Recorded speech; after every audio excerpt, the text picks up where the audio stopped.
Welcome to USA Global TV and Radio, where our mission is to provide education, entertainment, hope, and inspiration.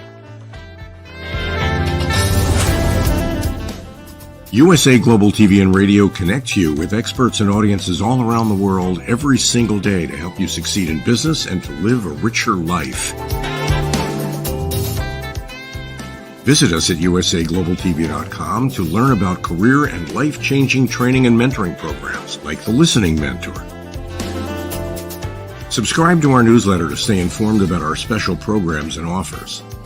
Discover how you can become a guest on one of our shows or a host or producer of a USA Global TV and Radio show of your very own. That's USA Global TV and Radio, where the doctor is always in.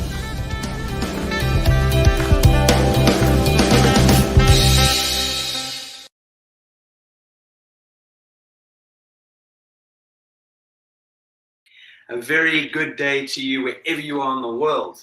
I am hugely excited to be here in the heart of London on the Strand with an incredible gentleman who I'm going to introduce you to shortly. We are in a building that was established over 300 years ago. We are in a building where 10 generations of family have maintained this incredible brand. We are in Twinings. Liam, who is an official brand ambassador for Twinings, is going to take us on an incredible journey and give you some insights into a little bit about Twinings, and I'm going to be popping some questions, and we might even have a little demonstration going on here. So Liam, very warm welcome. Pleasure to be here. Thank you very much for having me. Joy. Thank you for making the time and effort. And it's so lovely to do this live in your studio, the Tea Salon.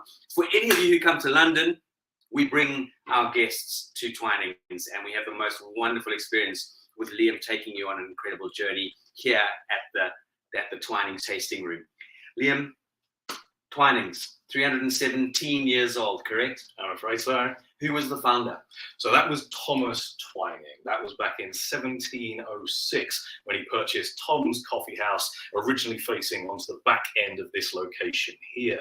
Back then, the southern side where the Bank of the Thames would be used to be kind of the poorer side of London. And so over the next 10 years, he buys his way through the buildings to gain access to the much more affluent Strand on the northern side.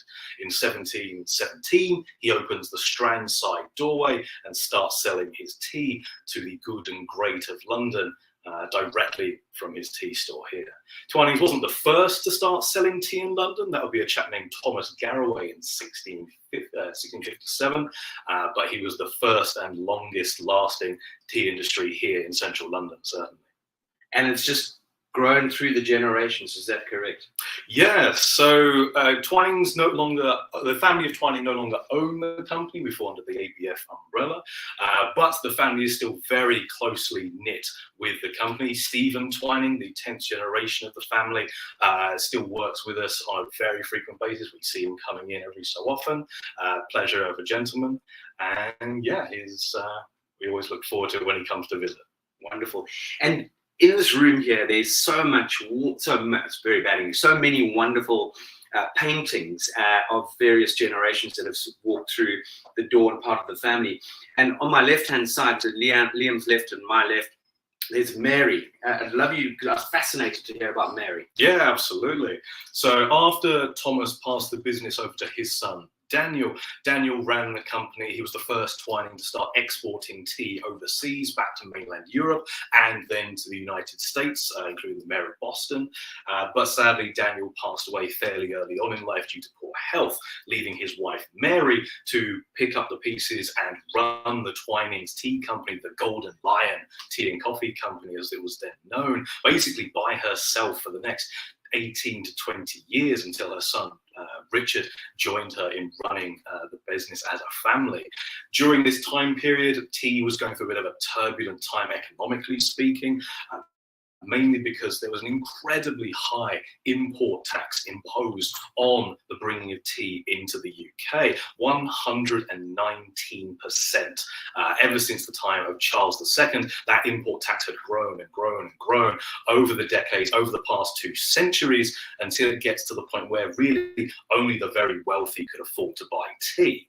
However, Everyone loved tea, and so those that couldn't afford to buy tea through legitimate means often had to rely on forged or smuggled tea, and this was causing a lot of problems in the tea industry at the time. Mary Twining never took forged or smuggled tea. She kept very detailed ledgers and documents of all the auctions she attended, the merchants she bought from, and so it is, without question, thanks to her that Twinings maintained its reputation for high quality teas and integrity as a company through that turbulent time period. Fantastic. And there was it actually caused a disruption in the economy, didn't it? Yeah, so in 1784, the Commutation Act was introduced to reduce the cost of that tea tax, among other very important things, by a chap called William Pitt the Younger, who was then the Prime Minister. He worked very closely with Mary's son, Richard Twining, to get that done, relying on Richard's expertise in tea, in its trade, to draft that legislation. It saw the reduction of that import tax from 119% to a mere 12.5%, basically making tea instantly accessible to pretty much everyone, no longer needing to rely on smuggled tea, or even worse, forged tea, a substance known as smooch, which was either genuine tea bulked out with other things like slough or blackthorn leaves, or in some unscrupulous cases, just completely made up, fabricated stuff that was not tea in any way. No doubt very, very dangerous, using all sorts of poisonous dyes, copper acetates and sulfates, even sheep's dung was used as an alternative to get the tea looking the right color. Fascinating. Now, I did read somewhere that there were gangs forming, right? There were smugglers, there were gangs, there was gang warfare over this, wasn't there? So the tea smuggling gangs became a massive problem during the mid-1700s. Most famous of these gangs would be the Hawkhurst gang. Started around 1735 and lasted to around 1749 or so. And these gangs were not like, it's easy to imagine a couple of little fellas in a dinghy rowing a small quantity of tea across the channel from Europe to England. Not at all. These gangs could make so much money off of the sale of their tea, dodging those import taxes, that they could afford to hire entire ships to transport their goods across. And the Hawkhurst gang was perhaps the most famous of these. At their height, they had something like 500 men under their employ. They were so prolific and notorious in the southern east region of England, Kent, that they could sit in pubs, in inns, in taverns, and just talk openly about their criminal exploits with their guns and their swords on the tables, and no one would raise a finger to stop them. All of that came to a head with the brutal murder and execution by the gang of a chap named William Galley and Daniel Chater, which, as a result of the seizing of a shipload of tea and the breaking into the pool, a custom house in Poole, led to the gang being pretty much dissolved over the next 5 to 10 years in bits and pieces. Fascinating. Tea, ladies and gentlemen, at the British School of Excellence, we are passionate about this subject, and it's fascinating how tea has had such a remarkable influence on history, right? Oh, yes. Amazing. I mean, just listening to this. And window tax, was that incorporated? Yes. So going back to the Commutation Act in 1784, initially the plan was that with the lowering of the import taxes, we'd start to import more and more tea to offset the loss of a very high tax. We'd get lower taxes at a much more quantitative rate. Although initially there would be a massive drop in that tea tax revenue. And so to make up for this, I believe the initial proposition was to tax the number of rooms that buildings had. But how on earth would you enforce such a thing? You'd have to send someone round to people's houses. They'd have to be let in and look around the house for all the different rooms. Much more effective then to have your tax inspector walk down the street and simply count the windows they saw. Thus, the window tax was introduced. This is why you'll find, if you're walking around central London especially, lots of these buildings have plastered over or bricked over window bays where you might expect to see glass. Those that could bear to part with their beloved glass windows bricked over as many as they could bear to part with to avoid paying exorbitant window taxes. It's where we get the phrase daylight robbery from, literally stealing people's daylight in the name of taxation. Oh, fascinating. I love that. It's such a wonderful story. And in the 1800s, it was said that the Duchess of Bedford was so-called responsible for so-called introducing the English afternoon tea. Correct. Pretty much. Yeah. Anna Maria Russell, the 7th Duchess of Bedford, very close friend to Queen Victoria herself, is indeed the one who is credited with the creation, or at least the popularisation, of the British tea ceremony of afternoon tea. A million miles removed from the Gong Fu Chas of China or the Chana Yuan Japan, but a tea ceremony nonetheless, a ritualized way of enjoying tea, focusing primarily on the social etiquette around the tea table. The story goes that she started complaining of a sinking feeling around 4 p.m. in the afternoon due to the fact that at the time the aristocracy would be having a very early breakfast at 7 or 8 o'clock in the morning, and then a substantial dinner maybe as late as 7 or 8 in the evening, and nothing in between. And so to alleviate these pangs of hunger, she started asking that the house servants bring her and her guests tea and sandwiches and scones and biscuits as a way of staving off those afternoon lunches. I love the story. And then it led to people obviously having these grand afternoon tea get-togethers at one another's homes and that sort of thing. It was quite a it was very much for the upper classes, correct? Oh, yes. So at this point, things like afternoon tea, as we would think of it today, is absolutely still in the upper echelons of society. But at the same time, your average Londoner, your average British person also had their own form of tea. In fact, that's what high tea used to be. What we would call high tea these days is actually, more accurately, low tea. The weird name juxtaposition came about simply because of the heights of the tables.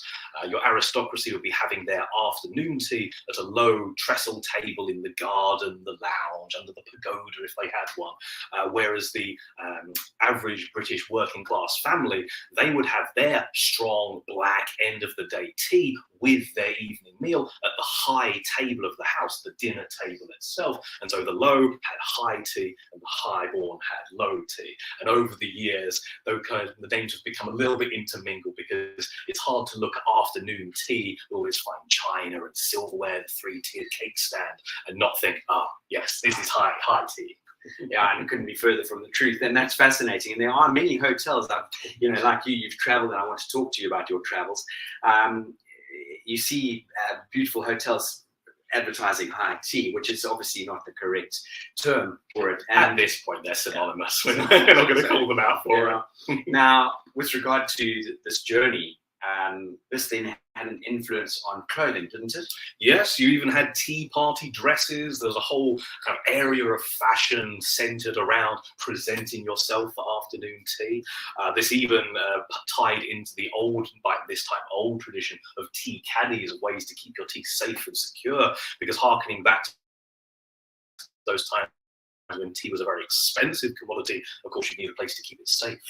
So you have your tea lockbox, your tea caddy, with one key and one key only, that would be on the person of the lady of the house at all times, either hanging around her neck or hidden in her tea party dress, perhaps in a little secret pocket in her sleeve, just to make sure it was safe and secure. This is where we believe that the British custom of the homeowner offering tea to their guests comes from, because no matter what your social standing was, if you were the lady of the house, you would make the tea yourself. You couldn't trust the servants to handle such a precious commodity. And so even though they set the table, they might bring the caddy out, you as the lady of the house, the owner of the house, you would be the one to make the tea by your own fair hand. If your servants were particularly well trusted, you could actually, if you were a house servant, negotiate to have part of your pay in the form of a stipend of tea, which I imagine the wealthy saw as the kind of the lower classes emulating the behaviours of their betters, whereas in reality they probably just took it and flipped it on the secondary market for a massive profit instead. Oh, wonderful. Oh my word. Now, there was the afternoon tea dance, where men wore the beautiful white tie. Yes. And ladies, obviously, as we talked about fashion and the tea dress and that. Now, the tea dance was very much, I suppose, introduced for youngsters in courtships and that sort of thing. Yeah, it was kind of a not necessarily a matchmaking endeavor, though certainly there was a lot of matches made at your afternoon teas, at your tea parties, your dances, and they were kind of for the younger generations of the upper classes to enjoy, to intermingle, and naturally such things come about.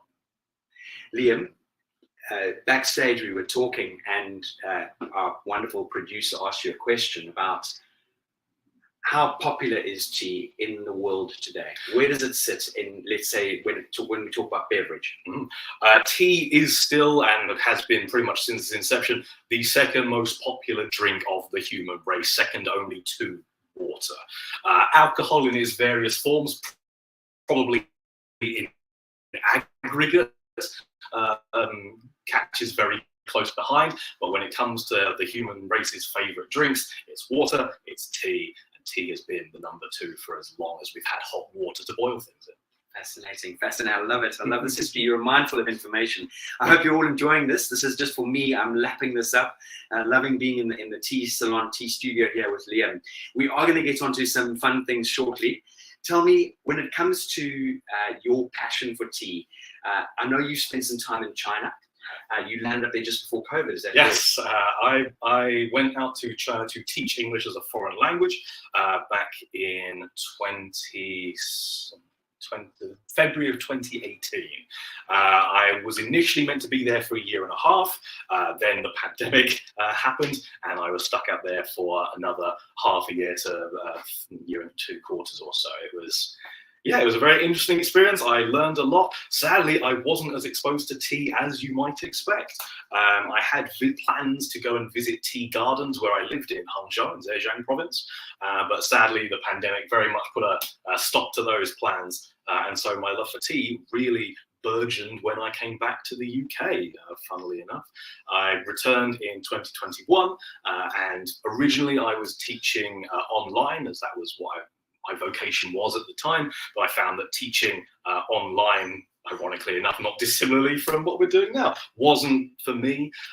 But fortunately, a friend of my family had informed me that there was jobs going at Twinings. They were looking for new brand ambassadors to spread the word of tea. And so I thought, why not? That sounds fascinating. It's a new area for me to explore. So came up to London, applied, and here I am now. The last 2 years I've been learning about tea, in some cases quite literally immersing myself in tea and learning all there is to learn about it, and then teaching the people who come to visit us here on the Strand about the history of tea, the categories of tea, brewing, steeping, and all the wonderful things that tea's 2,800 year history, nearly 5,000 year history, 4,800 years has to offer. Incredible. Tell me again, there's the one and only Twinings shop. So yes, so this is the 216 Strand premises where the Twinings company has been based for the last 317 years. Same family, same premises. The Twinings logo that you can see emblazoned behind me on this mug has been the company logo for almost 300 years, making it the longest serving corporate logo in continuous use in the world, as far as we are aware. And yeah, this is the original premises, harkening all the way back to 1706 with Tom's Coffee House, spreading through to the Golden Lion Tea and Coffee Shop in 1717, and pretty much remaining unchanged ever since. Fascinating. Tell me, when it comes to Twinings, we obviously see it pretty much around the world. In most countries, you'll find a stock of Twinings somewhere, right? We're proud to sell our teas pretty much everywhere in the world. There is a distinct difference that you can find in domestic products and international products. So where you see the Twinings logo as the arched Twinings of London, that denotes something we typically sell the international market, be that unique blends for the United States, for the European markets, for Asia, Australia, and so on. Where you see a thick gold bar of Twinings with gently curving top left and bottom right corners, that is the domestic market logo, the one that we use on all the products like our super blends and the bespoke loose leaf teas that we sell exclusively here at the Strand. Okay.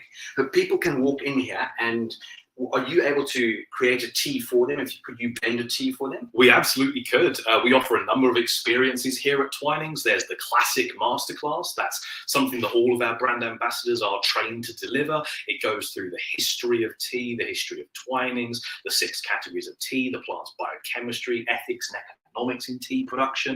And we also have our bespoke blending sessions where you can come in, you can use our teas to make your own bespoke blend. You then get to name that blend and it goes onto our records in our archives. And if you wanted more of your blend for whatever reason, you could call us up and you can order more of whatever you've named your blend to be. It's some of the most fun experiences we do here at Twinings, where people come in and they play around with our different Chinese, Indian, Javan, Sri Lankan teas and make their own unique blend, be it for a special occasion, a wedding, a birthday, or just for pleasure. I'm seeing the British School of Excellence tea blend being created by you. That sounds fascinating. So that's next step on the to-do list, 100%. Now you're talking about blends and that sort of thing, and I asked you earlier on, what is your favorite tea? So my favorite tea is what we'd call either a single origin or single estate tea. These are teas that have nothing else added to them. They are just the tea from that garden or from that region. The more geographically precise you get, oftentimes the more expensive, the more exclusive your tea becomes, because you're harvesting from a much smaller, more specific region. My personal favorite is Longjing green tea. And even saying that, it covers a staggering variety of different teas depending on when these leaves are harvested, which particular region. Longjing comes from Hangzhou, from the city where I lived in China for several years. And it's one of China's most famous green teas, Dragon Well green tea, to give it its anglicized name, often referred to as the queen or king of green teas. There is a delightful story about an emperor of China who was traveling through Zhejiang province and stopped in Hangzhou to examine the tea gardens there. But upon receiving word that his mother, the Dowager Empress, had fallen ill, he races back to the capital to tend to his ailing mother. When he arrives, she tells him that she can smell a delightful aroma coming from his robes, and he fishes around in his pockets and finds a handful of Longjing tea leaves he'd stuffed into his pocket in his haste to get home. So he hands this to his servants. They go, they take the tea, they brew and steep the tea, and when they feed it to the Dowager Empress, of course, she is instantly cured of her sicknesses, and it becomes an imperial tribute tea in her honor. Probably a bit fanciful, we're looking at the medicinal properties of the Longjing, but a fantastic story nonetheless, and telling of Longjing's heritage. Well, I mean, talking of medicinal, I mean, tea definitely has got some, I mean, the quality, well, what am I looking for here? Yeah, they've got healing qualities, and they've got, it's not just sipping a hot cup of tea with maybe milk or black. Tea definitely has healing thing and calming, and tea does have a lot of healthful properties. It has, especially green teas and yellow teas, are rich in antioxidants, amino acids, flavonoids, lots of very good chemicals that your body wants to make use of. The Chinese, way back during the time of Sheng Nung, the discoverer of tea, as we would perhaps recognize it today, did believe that tea had lots of very strong medicinal qualities, healing powers. Today, we're a bit more conscious of the effects of tea, and while it is very good for you as part of a natural and holistic lifestyle, it's not medicine in any way, shape, or form. Lots of tea sellers refuse to make health claims for their tea for that very purpose. But yes, when taken in aggregate as part of a healthy lifestyle, it's full of very useful chemicals that your body is aching to make good use of. Fantastic. Funny enough, on one of our slide presentations, when we deliver a little bit of the introduction to afternoon tea, the statistics of how many cups of tea were drunk a day in Great Britain alone is just extraordinary. Yeah. It's into the hundreds of thousands, right? It is extremely high. Yeah. And England, may surprise you, is not the most avid consumer of tea. I believe it's Iran, Ireland, and then the UK. We actually come in on the bronze podium when it comes to consumption of tea per capita. Those numbers may have changed by now, but yeah, we still drink a lot of tea per head. Oh, I love a good cup of tea. Talking of a good cup of tea, let's go to what you've laid out here. Now, we're not going to shift the camera, but Liam's got 6 beautiful tea, what do you call these, tea beakers? Or these are just mugs, but I've put into each one what we call deep cup infuser. These are probably the best way to make a simple cup of tea in the Western style for yourself. A lot of people are put off from loose leaf tea or whole leaf tea especially, simply because it's considered a bit too much of a faff. There's a lot that you need to do.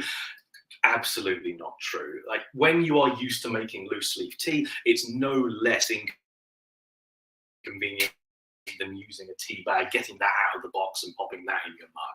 Simply put, this is a small metal mesh with lots of little holes in it that the tea leaves sit in while they sit in your mug. The benefit of these ones is that you can put them in a mug, in a cup, in a whole teapot, and just change the amount of tea you're putting in after it. It's why we recommend these over the small cage infusers, the little spherical ones. Yes.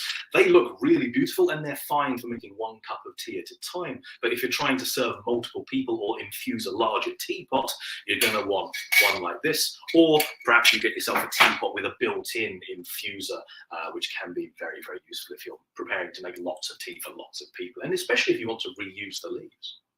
Wonderful. So off we go. What are you going to be showing us first off? So I'm going to take you through a short and very cursory look at the 6 categories of tea. As I say, tea's been around for 4,800 years. 2737 BC is when we have the first real historical milestone for tea in China. But in all that time, there has only ever been one tea species. That is the Camellia sinensis, the camellia from China, to give it a proper name. There are 2 varietals of this tea plant that are the primary varietals from which many other different cultivars of tea are bred. That is your Camellia sinensis, the Chinese tea bush. It's a much shorter plant than its cousin, usually topping out around 10 to 15 feet. Its leaves typically grow to about 3 to 4 inches long. It likes very high elevation, 6,000 feet above sea level, and nice cool temperatures, 10 degrees Celsius ideally. The other varietal is the Camellia sinensis assamica. This was the version discovered in India by the East India Trading Company and was cultivated into the many Indian teas that we are familiar with from places like Assam, for example. Incidentally, that particular varietal of tea is also naturally endemic to China. The tea forests of southern Yunnan in southwest China are also the assamica varietal of the tea plant, and it's from these trees that things for Pu-erhs, these aged famous Yunnan dark teas, are harvested. But one species, 2 core varietals, and 6 different categories. There are 6 categories of tea, starting with white, yellow, green, oolong, black, and Pu-erh, or dark tea. And the first one we're going to have a look at is our white teas. These are the least processed of the 6 tea categories. I'll see if I can get us a bit closer to you folks there. So this is very, very young tea leaves, harvested usually quite early in the spring. And in this case, we're looking at a Yin-zhen silver needle white tea. So it uses only the unopened buds from the very tip of the tea plant. They take their name from the fact that they are covered in lots of downy hairs. If you ever take hold of one of those, you can feel the little hairs on the tea plant. These form a natural protective barrier for the young tea leaves while they're developing a form of barrier against pests or insects that might have a munch on the tea leaves. And when they dry, they turn a beautiful sterling silver, hence silver needles, or white tea in this case. Other white teas are things like your Bai Mudan. These would use a bud and an open leaf from further down the stem. But Yin-zhen, like we have here, is just the unopened buds from the very tip of the tea plant. And interesting, just nibbling on that, it's actually quite bitter, isn't it? Yeah, so because white tea is the least processed, it is plucked, withered and dried, and that is all. All of the chemicals that make the tea plant are still locked inside those leaves. There is a small measure of natural oxidization because nothing is done to stop it, as would be the case in yellow or green teas. But because they are treated with the utmost gentleness and care, very little of that oxidization takes place. And now that you've poured the leaves into your strainer, Yep. Or your tea caddy, or what would you call it? Your tea An infuser. Infuser. optimum temperature? What would you in degrees Celsius roughly? So this depends on the tea that you're steeping. So for this white tea, I'm going to start with around 85 degrees Celsius water. You could go a little bit lower, between 70 to 85 degrees Celsius. 85 is kind of the upper limit I'd recommend for most of your white teas. As this is a yin gen or silver needle white tea, you can leave it to steep for a very long time, 6, 10, even 15 minutes in some cases. Because it's that densely packed bud, it will slowly open as it infuses and absorbs more of the moisture, and you'll get a really developed mellow flavor from it. I'm not going to steep this one for quite that long, as I'm aware that time is limited. So this one we're going to give about 3 to 3.5 minutes or so, which is about as much as I would give Baimudan white tea if I was brewing one of those instead. The extra open leaf in that blend being a little bit more flavorful as in a shorter period. Yeah. So while that's steeping, I can tell you about tea fighting. Yes, so tea fighting is a fascinating facet of Song Dynasty Chinese history, where we may be familiar with matcha powder, the whisked green tea of Japan, but the powdering of tea was a practice that began in China prior to tea being exported during the 8th century, during the Nara period. And those teas would have primarily been white teas. The idea was that you and your opponent would meet in the tea house, and you would have your bowl of white tea powder, you would add the hot water, and then you would aggressively whisk your tea at one another until you were told to stop. The person whose frothy bubbles lasted the longest would be declared the victor and would win the tea fight, which is a fascinating and hilarious image to think of. Just these two noble Chinese men whisking their tea aggressively in one another's faces. I think that's absolutely fantastic. It's priceless, and I love this. Your knowledge is just wonderful. Hence why we're with you. Right. So that, and the term is steeping. Steeping, infusing, brewing. Steeping is probably the most accurate. To steep is the verb for infusing something in water below the boiling point, and that is the most important part. Although when we brew our tea in tea bags, we have a penchant for boiling the kettle up to 100 degrees Celsius and then going to town, tipping the water over the tea bag, and that's fine for tea bag teas. They are designed with that in mind to infuse very quickly, very hot, for our convenience. But when we're working with loose leaf tea, where we're taking such care with the temperature of the tea, the duration of the steeping, and the amount of tea we use, it would be a shame to overboil the water itself. When you boil water, it starts to bubble and froth, and that is the removal of oxygen from the water.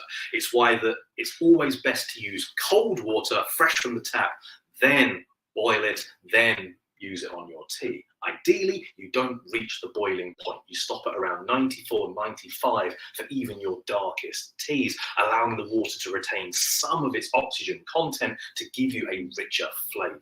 The worst thing you can do is boil your water to 100 degrees, make your first cup of tea, let the kettle cool, and then brew it up again to 100 degrees, double boiling the same water, resulting in that really dead, lifeless, old man's water, to give it the translation of the Chinese there. So, here we can see the infused tea leaves of the white tea. They're a little bit darker, they're harder to see now that they've lost their silver shine, but they've also regained much of their green and brown coloration. As the hairs soak up the water, they become more translucent, and you can see the green buds underneath. And here we can see the liquor of the white tea. It's almost, on the camera I can see, just almost as clear as water. It's beautifully light, beautifully pale. Even once I pour it into these cups, it only takes on a slightly very russet amber hue. There we are. Let's see what you think. Now, there's an art to actual tea tasting. There is. And I think I'd like you to demonstrate, because yeah, it's fascinating. If we were to be sampling our teas properly, I wouldn't be brewing them in these infuser mugs like this. I would be brewing them in tasting mugs like this one here. Again, it's quite hard to see thanks to the glare, but at the front there is actually a series of grooves. These act as a natural filter in the mug, and because they have the lid, once it's finished infusing, you can tip the tea out into a bowl by letting it sit like so. The actual tasting of the tea itself would not be done from these lovely little china cups that we have here, but rather from a tasting spoon, these very broad-headed but shallow bowl tasting spoons, and you would take a scoop of your tea, and when you tasted it, it would be a nice loud slurp, that famous tea tasting slurp. There's no etiquette to tea tasting. No, there's whatsoever. not. Not the complete opposite of afternoon tea. But yes, it would be a nice loud slurp. If you want to try your own semi-professional tea tasting at home, rather than filling your house with the sound of slurping, you can attempt retronasal olfaction instead. It's a very fancy way of saying, let the tea sit on your tongue in your mouth and breathe out through your nose. Because your nose and your mouth are linked through that tube at the back of your throat, a lot of what we consider our sense of taste is actually our sense of smell working double service. And so by breathing out, we're drawing scent particulate up into our nasal cavity from behind, giving us a really strong idea of the tea or the food we're eating's flavor profile without the need to slurp your tea, for example. Fantastic. Well, Let's see. do we say cheers? We can. We say There we cheers. It's got a very subtle nose as well. So white tea does not contain many theaflavins or theorubigens. These are the things that control strength of flavor, color, and taste. Being non-oxidized, not many of these chemicals have a chance to develop in white teas. And so it gives it that beautifully pale liquor and a very, very soft flavor, to the point where I would almost describe white teas as more of a mouth feel than a flavor full on. Very subtle. Very, very subtle. Yeah. Am I correct in saying back in the day, there were no handles on tea, and people used to hold their tea or their little beakers like that? Is that true? So that is one way of holding your tea. If these were kind of classic Chinese-made teacups, they would be much shorter and a little bit rounder. The traditional way of holding a Chinese teacup in the gongfu style, like I have behind me here, you can see the difference in scale between this tiny little teacup and even our tasting cups. It's called Three Dragons Guarding the Ding being the cooking pot that used to sit at the center of a Chinese home. And it is simply a claw of your hand, a bit like a dragon's claw, and the thumb and forefinger rest on either side, and your middle finger supports the base of the cup. So it sits on your hand like so. And that would be enough for 1 sip, 2 sips, and then in gongfu style, you would slurp the 3rd sip to show appreciation for the tea. Wonderful. Love it. Okay, so this is delicious. Really, really soft on the palate. And talking about palate and taste, food and tea pairing. Whoa, that is a whole school of thought in its own right. Depending on what kind of tea you're drinking, there is a whole different school for comparing what kind of food you want to pair with that tea. So the Chana-yu ceremonies of Japan, they had very strict set menus for their long-form tea ceremonies, where you're sitting there for over 4 hours in some cases, sips of strong green tea intersposed with particular small plated meals or sweets.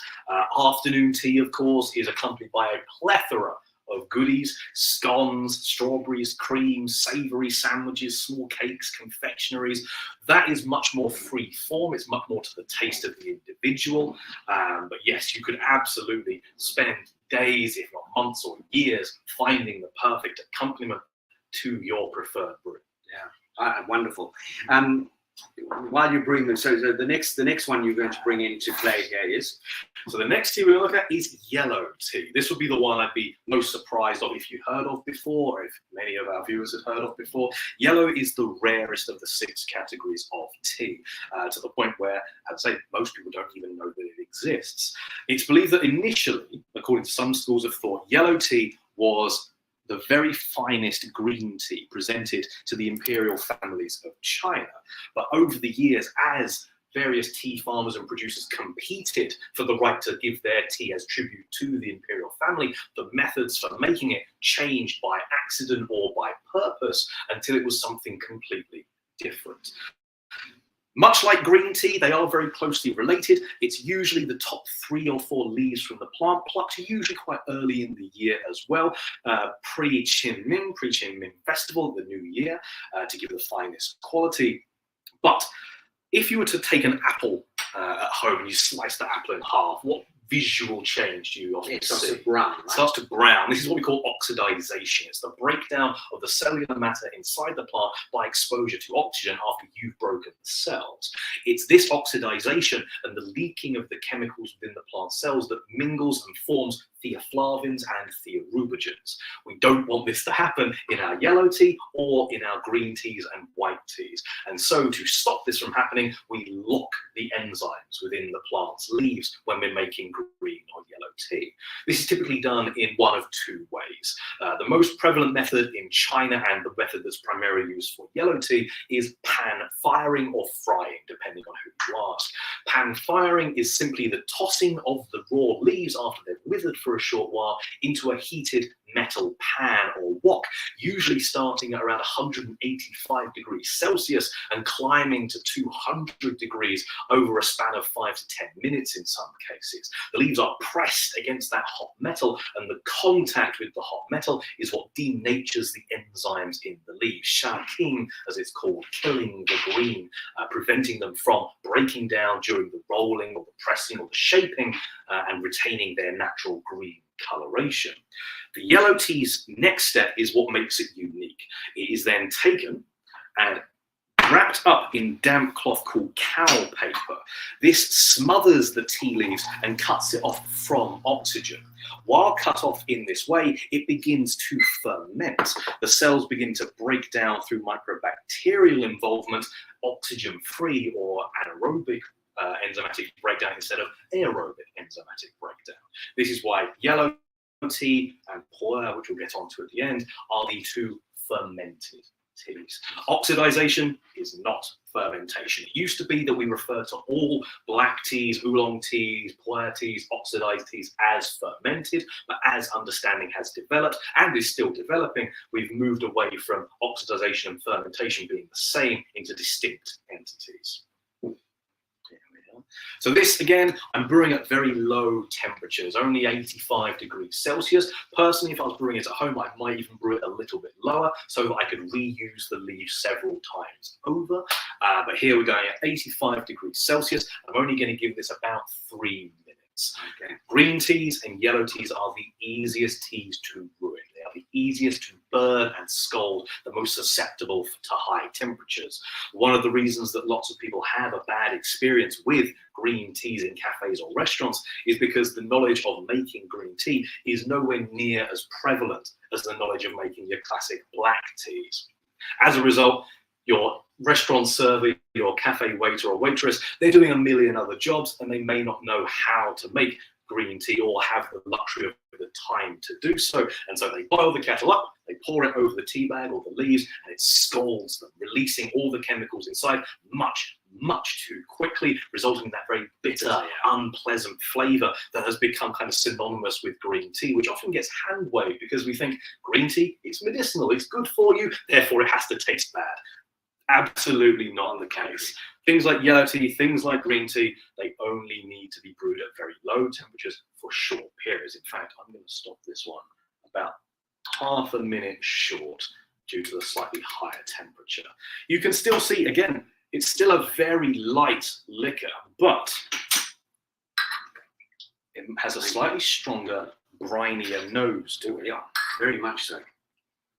Almost very earthy. Yeah, so you'll find that is in common with the Pu-erh tea as well. Fermented teas, be they Pu-erh or yellow, tend to have that slightly earthy, almost petrichor quality to them.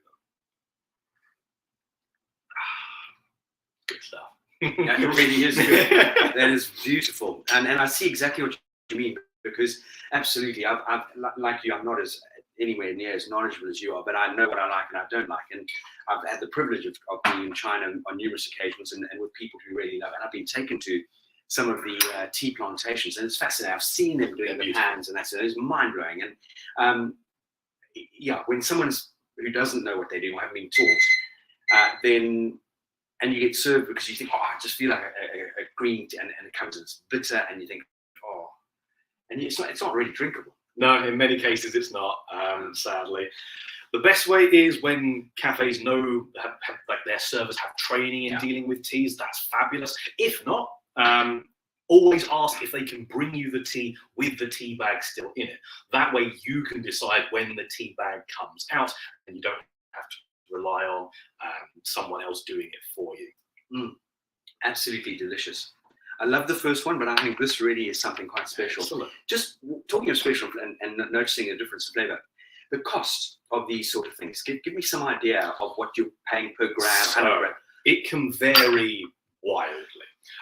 Tea at auction today is still done by the weight, and typically speaking, famous names, exclusive gardens still command very high prices for their tea. Darjeeling is a very famous example of high quality tea from a very famous name. Yellow teas are somewhat unique in that despite how rare they are, they're not always that expensive. This is because there's no real demand for them. When those imperial edicts, meaning they could only be sold or given to the imperial family, were gotten rid of, most gardens that used to make yellow tea stopped. It was so much more labor intensive to make yellow tea that they simply switched back to making the much more economically viable green teas instead. And so there are only a few estates in Anhui, Hunan, and Sichuan provinces that still produce yellow tea to this very day. As a result, it's hard to find. We've only got one yellow tea here at Twinings, but when you do, I think we charge £14.50 for 50 grams, which is quite a lot when you think about tea off the shelves in Sainsbury's or Tesco. But in the world of loose leaf tea, that's really not that much for a yellow tea, for a high quality loose leaf tea like these are. So yellow teas, if you're looking for something new, if you're looking for something you've never heard of or tried before, yellow tea, things like Huoshan, Hanya, are a really good place to start. Wonderful. All right, let's move on to that next tea. So, as I said, they were very closely related, yellow teas and green teas, so that's what we're looking at now. This particular green tea is Longjing green tea. It's the one I mentioned previously. It is my favorite, so please... This is my favorite, is it? Yeah, please take what I'm saying with a hint of bias. This is Longjing or Dragon Well green tea.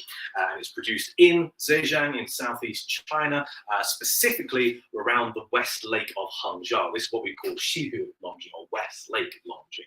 And it's considered to be one of China's finest green teas. When I held out the dry leaves to you there, you may have seen the flattened grass blade-like appearance of the leaves. This is because Longjing, unique among China's teas, or almost unique among China's teas, is actually pan-fired multiple times, usually twice, sometimes as many as 4 times in drastic instances. But it's this flattening against the hot metal that gives them that flattened grass blade-like appearance, and with the tea itself, gives it a distinctively roasted chestnut or hazelnut quality. In fact, because the leaves are so roasted, they start to undergo the Maillard's reaction, the same thing that happens in roasted meats, as the sugars inside begin to break down. This means that when these leaves are finished steeping, if I was to leave them on the side for, say, half an hour or so, they'd start to smell as sweet as strawberries as the sugars break down and are released into the air as aroma. And then could you top it up with some more water? Absolutely, yeah. Like with loose leaf tea, never throw your leaves away after the first infusion. You can almost always get a second cup out of your loose leaf tea. In the case of some of the tea I'm going to go through in a minute, our Oolong, I would easily make 5 or 6 cups from the same set of leaves, even brewing in the Western fashion as we are here. If I was brewing this in the Gongfu style with a much higher percentage of tea and a much lower quantity of water, I would make maybe 20 cups of tea from the same set of leaves, 20 or 30 in some cases, if I really want to savor it. Now, I'm just conscious that we've got most probably about 12 minutes to go. Yeah, so I know we could talk till the cows come home. Oh, absolutely. Talk till the tea steeps. So what I'll do is I'll put the rest of these on now. I'll do a quick showcase of the dry leaves, and then we'll actually just crack on with the sampling of the flavors themselves. So while the Longjing is steeping, here let's take a look at Oolong teas. This is Tiguan Yin. It's a light jade Oolong. Oolongs bridge the gap between your green teas, which are ideally 0% oxidized, but in reality between 0 to 10%, and your black teas, which should be about 100% oxidized, but might be about 90 to 100%. These bridge the gap between, and jade Oolongs typically sit at the lower end of that spectrum, usually below 50% oxidization. You can see this in how much more green the leaves are, whereas a dark Oolong would typically sit at around 50 to 70% oxidization and have a much darker brown hue to those leaves. Dark oolongs have very, very rich flavors, often quite fruity or nutty or otherwise vegetal flavors in lots of cases. The Tiguanyin, being a jade oolong, is much more floral, much lighter, much sweeter as well. So here we can see the green tea, and there is a significant difference in the color of the liquor there. You can see the white, the yellow, and then the slightly darker amber of the green as well. So let's see how you find it. And you should immediately pick up on that roasted, rich, absolutely nutty flavor. Still my favorite after all this time. I tell you, it's gorgeous. I'm just loving this. I think these teas, and I wish all the wonderful people who've taken time to engage with us get an opportunity to watch this back possibly and pick up the names and either order them online or come over to London and meet Liam in person and have a phenomenal experience and let him take you on an incredible journey. Absolutely. Like here at the Strand, we're always happy to talk tea. The brand ambassadors and the rest of the team are as knowledgeable as I am, if not even more so. Some of my colleagues have been working in tea for even longer than I have. I've only been in it for 2 years. What am I saying? But yes, we're always happy to talk tea. Drop us a line via the Strand email. You can reach out to me via my email at liam.rose@twinings.com. Or, as you say, please do come down to visit us if you're ever in central London at 216 on the Strand. We're more than happy to talk tea for hours, absolutely. While the oolong is still finishing steeping, we'll have a look at the far end of the scale. This is dark black tea, our classic Darjeeling, a very famous name in the tea industry. But what people may not be aware of is that Darjeeling is not a single monolithic entity. There are 87 gardens or estates in the Darjeeling region, and each produces its own tea independent of the others. So what you get from the Shamong estate, the one that we deal most heavily with here at Twinings, might be completely different from places like Margaret's Hope or Makai Bari or the Castleton estate. Darjeeling also produces green teas, white teas, oolong teas. The single tea plant produces all 6 categories. So in theory, you could make any one of the 6 teas from any tea leaf if you were so inclined.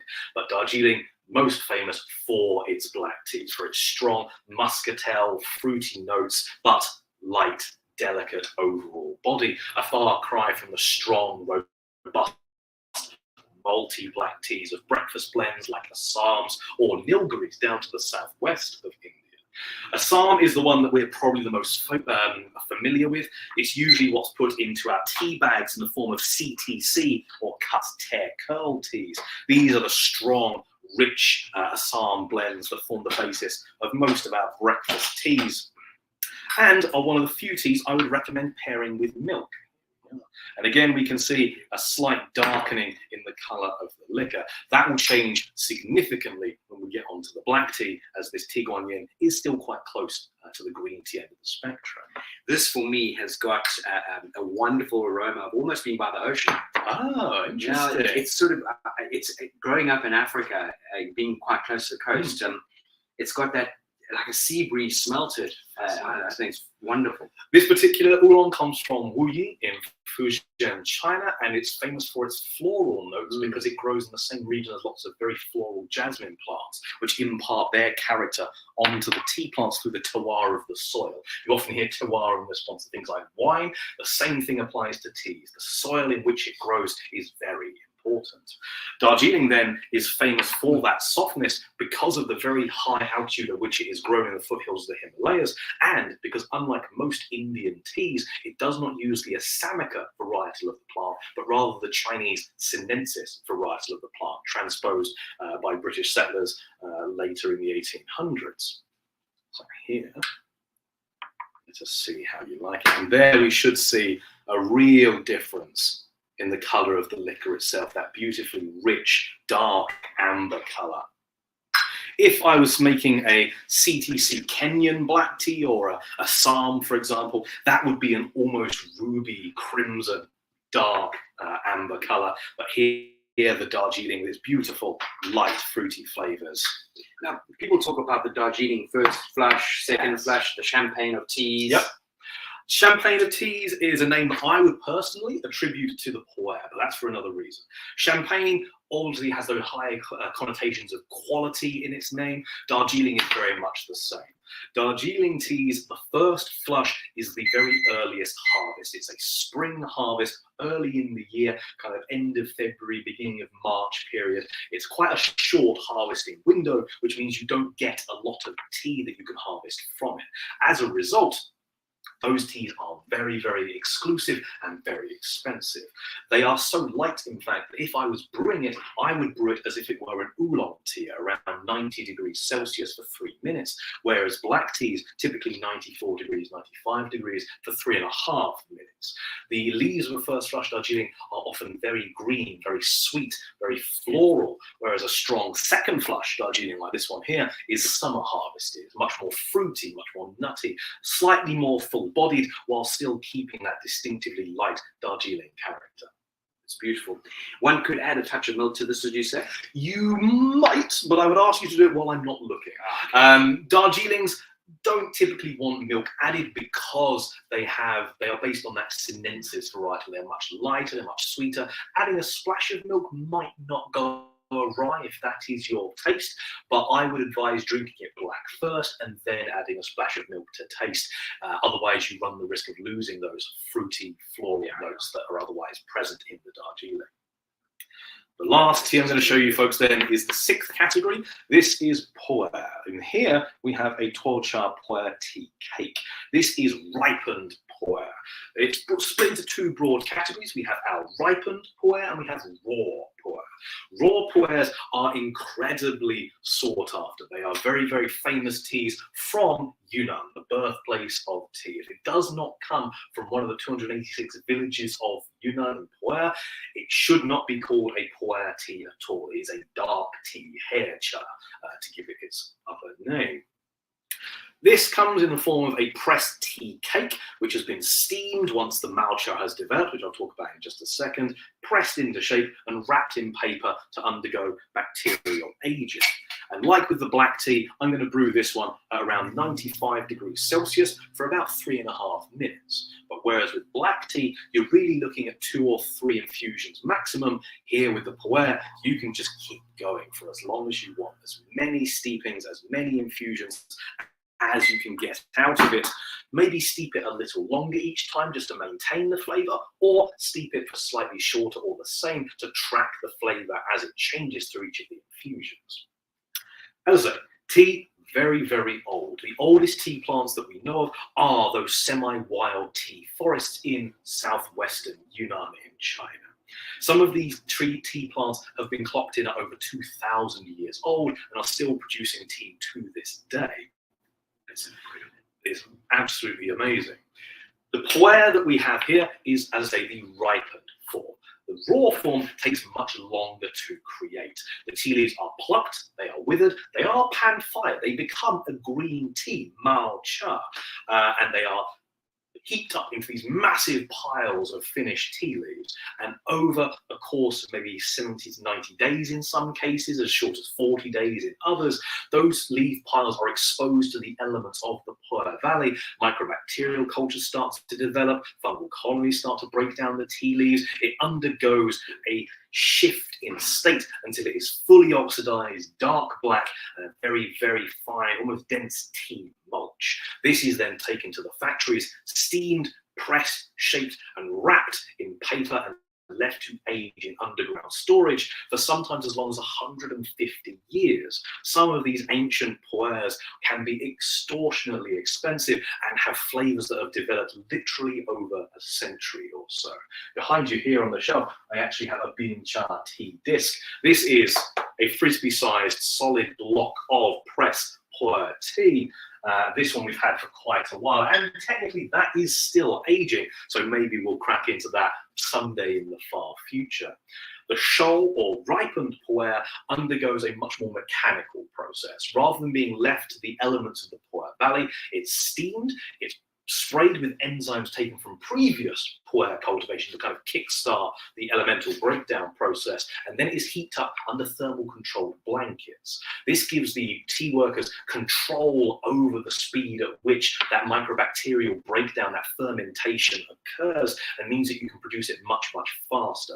It is then still steamed, pressed, and wrapped up in the paper, but it's not usually aged for anywhere near as long as a traditional sheng or raw Pu-erh would be. You noted the kind of briny seaweed sea scent of the yellow tea. Let's see how it compares to the Pu-erh, which you can definitely see is much darker than anything we've tried so far. Being another fermented tea, that earthy, rich, mushroomy quality is prevalent in the Pu-erh. It's amazingly good stuff.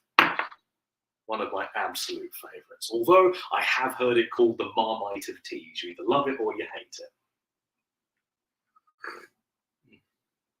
Oh, good stuff. That's gorgeous, isn't that gorgeous? Liam, we've pretty much almost run out of time, and I just have to say, I hope everyone out there has really embraced this episode of Live, Learn, Teach, Inspire.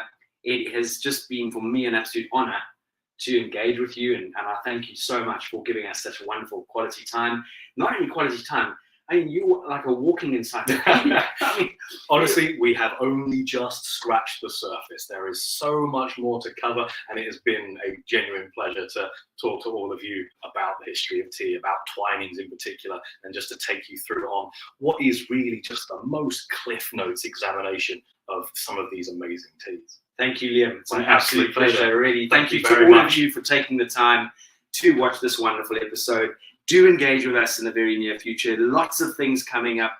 Keep an eye on our website, subscribe to our newsletters, and look at our social media platforms, the Instas, the TikTok, the YouTube, the Facebook, all of that out there, and watch the space for up-and-coming events, courses, and the ability and opportunity to connect and engage. So thank you, and hopefully one day you'll come and meet Liam in person for those of you who live outside the UK. Please do. We'll absolutely be looking forward to it. You can find 216 Twinings on the Strand on Instagram.